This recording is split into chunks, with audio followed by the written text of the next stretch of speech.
Hello and welcome to Lost Love Chronicles.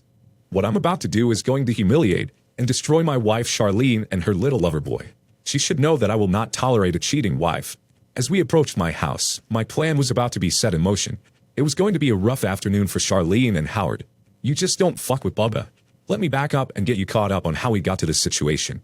My name is Bubba Clarence Jones. Everyone calls me Bubba, at least they better. Anyone calls me Clarence? Well, let's just say everyone knows better. Charlene is my wife of 20 years. We are both 42 years old and have been together since we were 12. We have never had a date with anyone else but each other. We were junior high and senior high sweethearts. I was captain of the football team and Charlene was head cheerleader. We were the perfect couple. We got married as soon as we graduated high school. We live in a mid-sized town in the middle of Texas oil country. I got a job as a roustabout with a drilling company. Charlene became a stay-at-home mom. We had a couple of kids right away. Charlene is as beautiful a woman as you will ever find. She is tall, maybe about 5'10". I love those long legs of hers, especially the way she wraps them around my waist. Charlene and I started having sex our sophomore year in high school. We were pretty awkward at first, but we soon learned how to please each other in a variety of ways. We had 2 kids over the next 3 years. Charlene had a difficult time in the delivery of the second child, so we decided to stop. I got a vasectomy so we wouldn't have to worry. Now I don't want to brag, but I'm pretty damn good with sex. I have seen Charlene's eyes roll to the back of her head with orgasms that make her scream.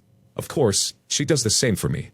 Even after all these years together, we still do that, which makes it so hard for me to figure why she cheated on me. After our kids entered junior high, Charlene decided she wanted to get a job. She went to a junior college to become a paralegal. She then got a job with a local law firm that specializes in oil and gas leases and other oil-related issues. A couple of years before that I started my own business. It was an oil well site prep company. There was very little competition in Texas. It didn't take long for my business to take off. I started making pretty good money, so we moved out of our trailer and built a real nice house in a very nice neighborhood. We are doing well financially, and Charlene really enjoys her job. My business requires that I travel some because my company works in Texas, New Mexico, and some of Louisiana. I told you I was doing well. I never really worried about Charlene while I traveled. She worships the ground I walk on, but I guess she got an itch that needed scratching. About 4 months ago, Charlene's law firm hired this guy about 30 years old right out of law school. He was young, very good looking, but married with 2 small kids. His name was Howard Bishop. Charlene went on and on about how smart and how wonderful he was.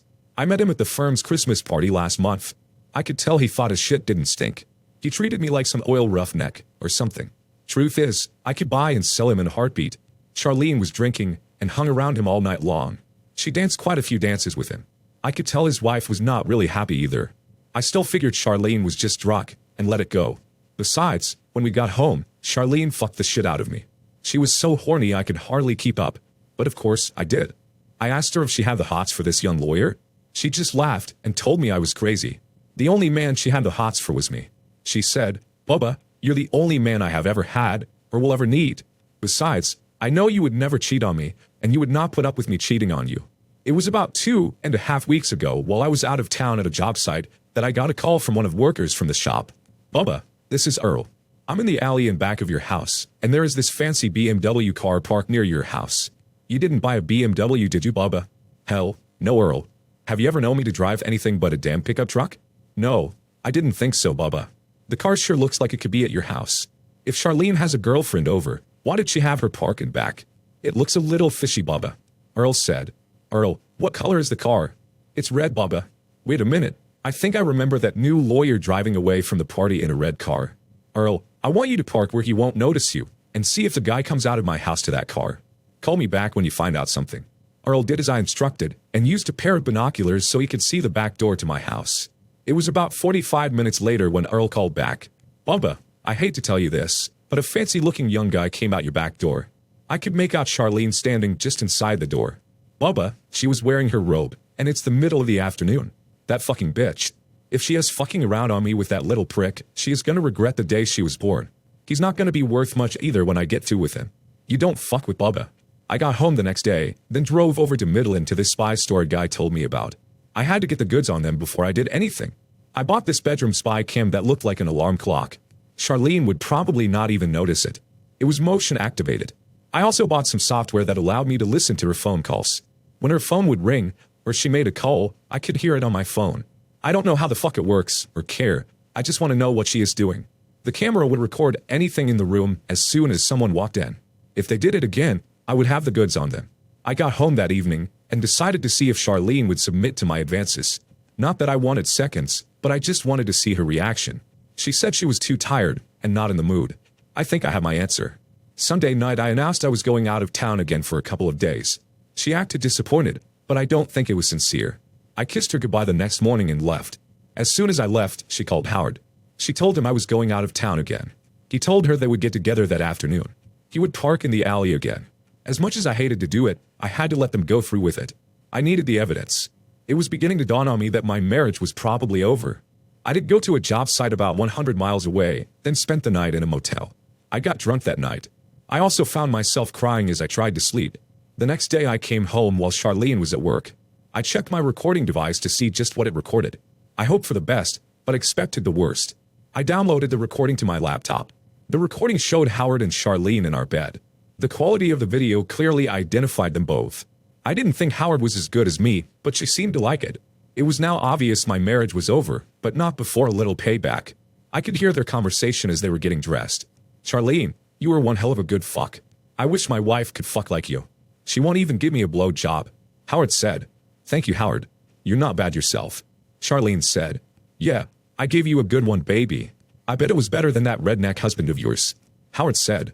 Now, Howard, don't you ever say anything about Bubba. I love Bubba with all my heart, and he is one hell of a lover.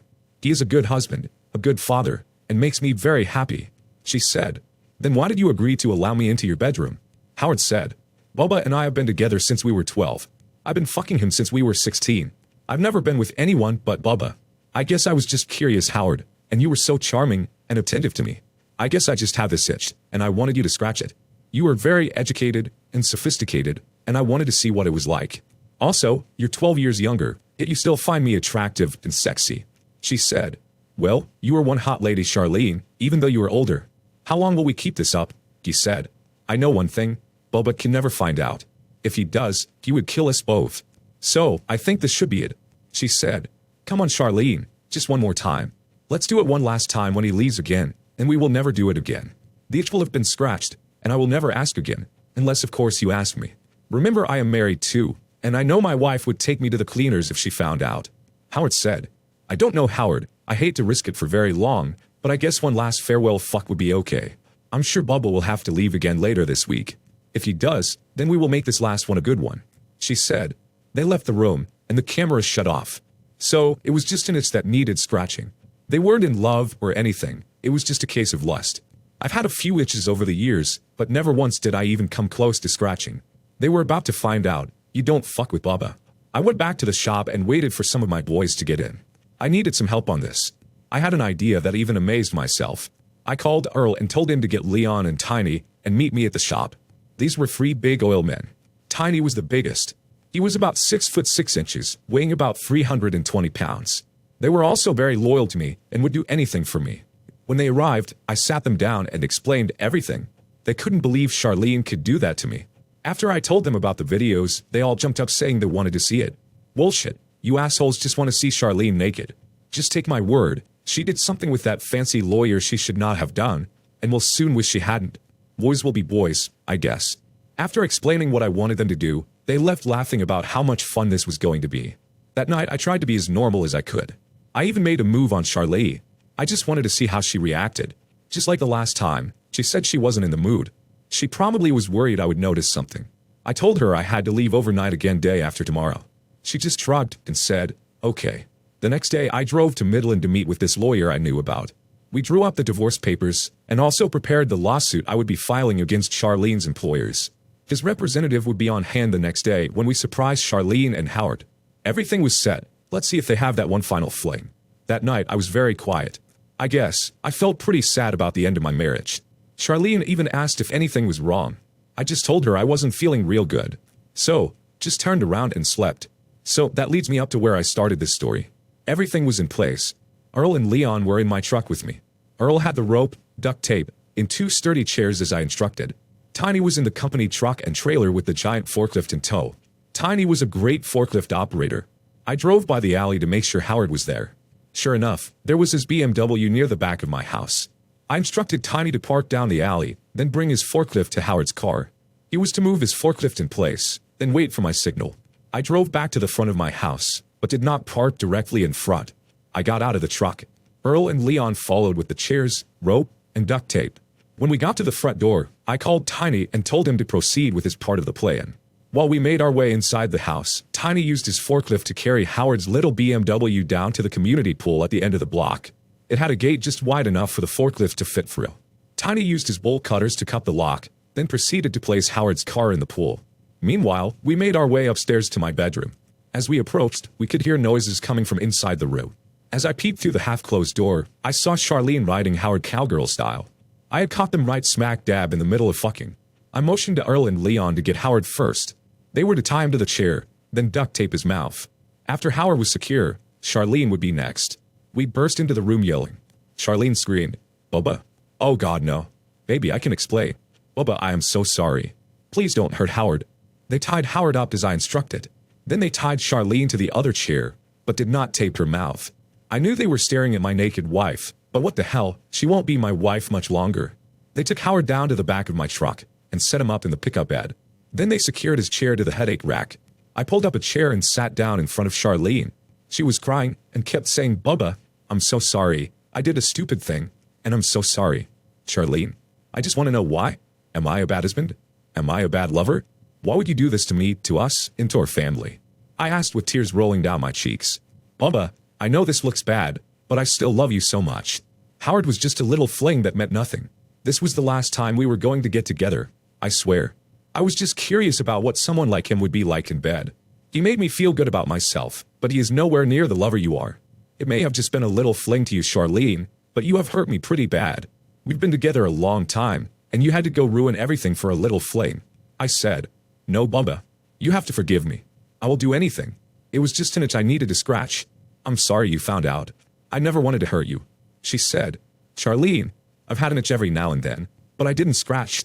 I have always been faithful to you. I have always worshipped the ground you walk on. Then you go fuck some younger, smooth-talking lawyer, and in our own bed. I'm sorry, Charlene, but this is unforgivable." I could see Earl and Leon waiting outside the door. Charlene was still crying and pleading with me as I put the duct tape on her mouth. We carried her downstairs and placed her in the back of the truck next to Howard. I secured her to the headache rack, then looked at Howard. I could tell he was scared shitless. There were tears rolling down his cheeks from fear. I said to both of them, "You are about to experience some of the humiliation I feel right now. I don't know if you ever read or saw the movie, The Scarlet Letter, but you are about to experience it firsthand." I looked right at Howard and said, "You should know better than to fuck another man's wife. I don't think you will ever do it again after today." I placed a sign around both of their necks. It said, "I cheated on my wife." Hers said, "I cheated on my husband." I put a big sign on both sides of the truck. It said, "Adulterers." It was painted in red. We drove downtown, and as we drove around, I started honking. People were pointing, some looked horrified, others were laughing, and some were disgusted by the display. We pulled up to the law firm offices Howard and Charlene worked at. I honked until several people came out, including the senior partner. I got out of my truck and walked over to him. "I thought you might like to see what two of your employees were doing this afternoon during their lunch break." At the same time, the representative of the law firm I hired walked over and served him with my lawsuit. He then walked over and served Charlene with divorce papers. Of course, she was tied up, so I untied one arm so she could accept them. I then tied it back and told Charlene I would hold them until we got to her parents' house. She went not shaking her head and trying to get me to let her go. The senior partner walked over to Howard and Charlene and yelled, "You're fired." We then drove to Howard's house. You should have seen the look on his face when we pulled in. I got out of the truck and walked to the door. When his wife answered, I explained everything and handed her a copy of the video. There were two small children behind her. I really felt sorry for her, but she needed to see her husband for what he was. Leon and Earl took him out of the pickup and placed him in the yard. She walked over with tears in her eyes and slapped the shit of him. She gave Charlene a pretty dirty glare, then went back inside. Right before she walked in, I told her that I think Howard's car slipped out of gear in the alley in back of my house and rolled into the swimming pool. Down at the end of the block, Howard was still sitting there when we drove away. We left with Charlene still in the back of the truck and drove to her parents' house. I went to the door, but Monroe and Mildred were already standing there. I explained the whole situation and offered them video evidence if they wanted. I made sure they knew I was not fooling around and Charlene was at fault. They looked at their daughter and just shook their heads. Monroe said, Bubba, we are so sorry our daughter did this to you.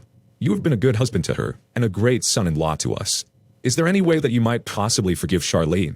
I know she still loves you. Sorry, Monroe, there is no way I could ever trust her again. I have tried to be as good a husband as a man can be for her, and this is how she repays me. I watched her on video have sex with Howard in our own bed. Then I catch them red-handed in our own bed. No, I can never forgive that. Mildred said, we understand, Bubba, and I guess we don't blame you. I untied Charlene and led her over to her parents. I took the tape off her mouth, and she said, please, Bubba, I am so sorry. I promise I will never do anything like that ever again. I realize now just how stupid it was, and for nothing really. He wasn't near as good a lover as you. I will do anything if you will just give me another chance. She was begging. She did look cute standing there naked, pleading with me to take her back. I almost gave in, but then remembered, you don't fuck with Bubba.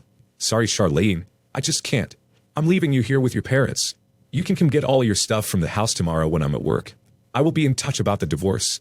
I will split everything with you, but I keep all my business. Don't try to contest anything or that video will go viral. I left Charlene with her parents. She accepted everything in the divorce petition. I kept the house and Charlene stayed with her parents. I guess I was pretty hard on her, but she made a big mistake and paid for it. I eventually dropped the lawsuit against her employer. I just didn't want to mess with it. I was mainly trying to make a point. 1 year later, I really began to miss Charlene. I had gotten over all my anger and humiliation.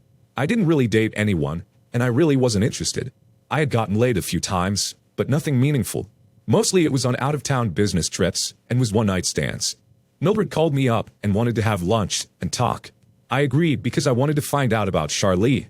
It had been a long time since I even talked to her, and when I did, all she wanted to do was apologize. Mildred told me that Charlene was still living with him. She had found a new job with a couple lawyers in a nearby town. It was a couple of old men who needed a good paralegal. She loved the new job. Mildred told me Charlene refused to even date anyone. She had people asking her out all the time, but she refused. She was still hoping I might want her back someday. I told Mildred about how I missed Charlene and have forgiven her. It took me a while, but I finally came to grips with everything. I told her, now Mildred, I am not promising anything, but I would like to call Charlene and maybe get together for a drink or something. I never actually gave her much of a chance to talk after I caught them. I was just too angry and hurt by what she did. Bubba, that would be great if you could just sit down with her and listen to what she wants to tell you. She knows she made a huge mistake, and she paid a price for it. Okay, Mildred, I think I finally can sit down and hear her out. I will give her a call. I called Charlene that afternoon and set up a time to meet with her that evening at a local bar we always used to go to. Charlene was pretty excited. Mildred called me a little later to thank me and tell me how excited Charlene felt about finally getting together with me. I arrived a little early, got myself a beer, and grabbed us a little table away from everything where we could talk. I did a double take when Charlene walked in. She looked fantastic. She was dressed very nice. She had lost some weight and had grown her hair out like she did in high school. Every man in the place turned and stared at her as she came in. I walked over to greet her. Hello, Charlene. I must say, you look so beautiful. It is good to see you. I gave her a hug. She held on to the hug for about 10 seconds, with her arms around my neck. There were tears in her eyes when she said, it's really nice to see you too, Bubba. You look pretty good yourself. I can't tell you how excited I was that you called. We made small talk for a few minutes, then Charlene said, Bubba, I have spent the past year trying to figure out why I did what I did. I have no excuses, and I have accepted responsibility for what I did. You don't know how many nights I have cried myself asleep because of the pain and humiliation I caused our family, and the fact that I lost the man I love most in my life. I had no feelings for Howard. Yes, he was a smooth talker. He told me things I like to hear. I'm convinced he did manipulate me in a way I will never understand. She was crying a little bit now, so she stopped to get a Kleenex out of her purse. She went on, I love you, Bubble, more than anything in this world. I would give anything to turn back the clock. I know the kids were pretty mad at me at first, but they soon realized how I regretted my mistake and have forgiven me. I think what I need most is to hear you say that you can forgive me. If you can, then I will step aside and let you move on with your life. You're right, Charlene. I was humiliated, and I was so hurt by what you did. It's hard to watch a video of the woman you love so much for so long fucking another man. I was also mad at you, which is why I punished the both of you the way I did. I'm sorry for that. It was probably a little over the top. I took a drink of beer and went on. I was finally able to come to grips with everything and realize that I could forgive you. I still love you, but I can never trust you. I can still see you with that guy in my nightmares. She was still crying and held my hand. I took her hand in mine and told her, I really want to get back with you, but in another lifetime, and I wish that you remained faithful to me then. Tears were rolling down my eyes by now. I got up and walked out. As I reached the door, I looked back and saw her looking at me with tears in her eyes. I lifted my hand and waved the final goodbye. It was hard. My heart ached. It felt like I had knives in my heart, but I had to do this. Let's hope she learned a lesson, but most of all, she learned you don't fuck with Bubba. Dear listener, if you have reached this far, please click on the subscribe button. It will be a great help.